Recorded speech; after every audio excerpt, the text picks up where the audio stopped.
नमस्कार दोस्तों। RSS RSS को तमाम राजनीतिक पार्टियां एक राजनीतिक संगठन के रूप में प्रस्तुत करती हैं, लेकिन असल बात तो ये है कि आरएसएस के स्वयंसेवक हमेशा राष्ट्र सेवा के लिए तत्पर तैयार रहते हैं। आरएसएस के स्वयंसेवकों ने देश के सैनिक बन के देश की रक्षा करी है और कठिन समय में अपना अहम योगदान देकर देश को विपरीत परिस्थितियों में आगे बढ़ाने के लिए सदैव तैयार रहे हैं। आरएसएस ने राष्ट्र निर्माण में कई योगदान दिए हैं। उन्हीं योगदानों में से एक प्रमुख योगदान गोवा को पुर्तगालियों से मुक्त कराना भी है और इसे भारतीय गणराज्य में मिलाना भी है। आरएसएस ने गोवा के स्वतंत्रता संग्राम में वो अहम भूमिका निभाई थी जिसे कभी नहीं भुलाया जा सकता। आज हम आपको इसी के बारे में विस्तृत रूप से बताएंगे।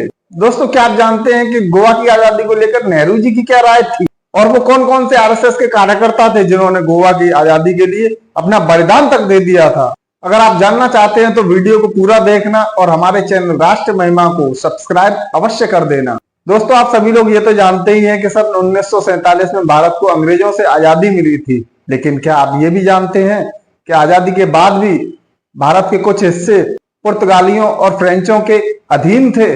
उन्हीं में से एक राज्य था गोवा, जो भारत का सबसे छोटा राज्य है और पर्यटन की दृष्टि से सबसे विकसित राज्य है और प्रसिद्ध भी है। गोवा पर पुर्तगाली लोग शासन किया करते थे और 1947 के बाद भी वे वहां पर शासन कर रहे थे। और जब भारत ने पुर्तगालियों से गोवा को आजाद करने के लिए सिफारिश करी तो उन्होंने साफ साफ इनकार कर दिया था। कहना था कि गोवा पर पुर्तगाली लोग शासन नहीं कर रहे हैं, बल्कि वह पुर्तगाल का एक अभिन्न अंग है। और इस बयान के बाद पुर्तगाली सरकार ने यह कहा कि गोवा पर भारत का अधिकार है ही नहीं। और जिस समय पुर्तगाल ने गोवा को जीता था उस समय भारत गणराज्य था ही नहीं। और इस बात को सुनकर हर भारतवासी का खून खौल गया और वे चाहते थे कि भारत की सरकार अपने सैनिकों को भेजकर और गोवा को आजाद कराए, लेकिन पंडित नेहरू ने ऐसा नहीं किया। उन्होंने भारतीय सेना को गोवा नहीं जाने दिया और कहा कि पुर्तगाली सरकार से बातचीत करके मामले को हल करने की कोशिश की जाएगी। साल 1953 में गोवा के लोगों ने जगह जगह आंदोलन करना प्रारंभ कर दिए थे और जगह जगह सत्याग्रह किए जाने लगे थे और अब समय आ चुका था कि आरएसएस मैदान में आए। आरएसएस ने गोवा के तमाम सामाजिक संगठनों के साथ मिलकर जगह जगह सत्याग्रह करना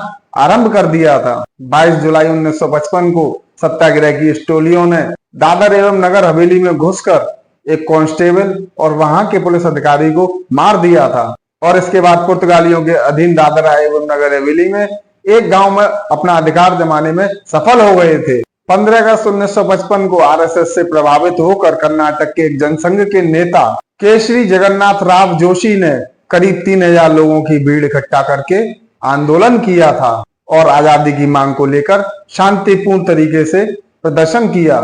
लेकिन पुर्तगालियों ने लोगों को मारना और उन्हें अरेस्ट करना प्रारंभ कर दिया और उन्होंने प्रदर्शनकारियों के ऊपर ओपन फायर करना प्रारंभ कर दिया। इस फायरिंग में करीब 2 दर्जन लोगों की जान चली गई और सैकड़ों लोग घायल हो गए थे। महाराष्ट्र की सीमा से लगे हुए गोवा के छोटे से गांव पत्रा देवी में विरोध प्रदर्शन करते हुए उज्जैन के संघ प्रचारक राजा भाऊ महाकाल शहीद हो गए थे। इस घटना को याद करते हुए पत्रा देवी में उनका एक स्मारक भी बना हुआ है।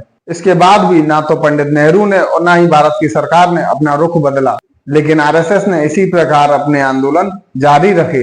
24 नवंबर 1961 को भारत की एक नाव गोवा के पुर्तगाली शासन वाले इलाके से गुजर रही थी। जब नाव अंजदीप नामक स्थान पर पहुंची तभी पुर्तगाली लोगों ने उस नाव पर हमला कर दिया और ओपन फायर करने लगे। इस फायरिंग में एक मृत्यु हो गई और कई लोग घायल भी हो गए और इस घटना ने पूरे देश का गुस्सा एक बार फिर भड़का दिया था। और इसके बाद फिर आरएसएस ने तुरंत वहां पर भारतीय सेना को भेजकर और एक्शन लेने के लिए सरकार से आग्रह किया और फिर भारत सरकार मजबूर हो गई और उसने वहां पर सेना को भेज दिया।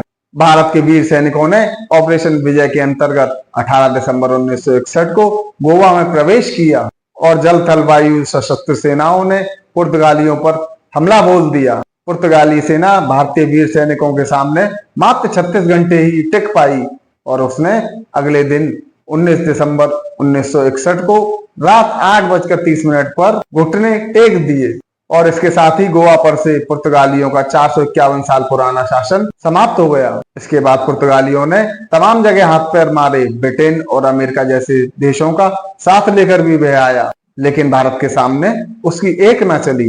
ये सब सुनने के बाद आपको आरएसएस और भारतीय सेना को एक बार धन्यवाद अवश्य बोलना चाहिए, क्योंकि उस समय अगर आरएसएस ना होता तो गोवा पर आज भी पुर्तगाल शासन कर रहा होता और हमें वहां पर दूसरे देशों की तरह वीजा लेकर ही एंट्री मिलती। इसी बात पे दोस्तों वीडियो को एक लाइक अवश्य कर देना और साथ ही अपने सारे मित्रों के साथ इस वीडियो को शेयर कर देना। तो दोस्तों ये थी गोवा के बारे में छोटी सी जानकारी। अगर वीडियो पसंद आया हो तो हमारे चैनल राष्ट्रीय महिमा को सब्सक्राइब अवश्य कर देना। मिलते हैं फिर किसी नए वीडियो के माध्यम से किसी नए टॉपिक के साथ। जब तक के लिए नमस्कार।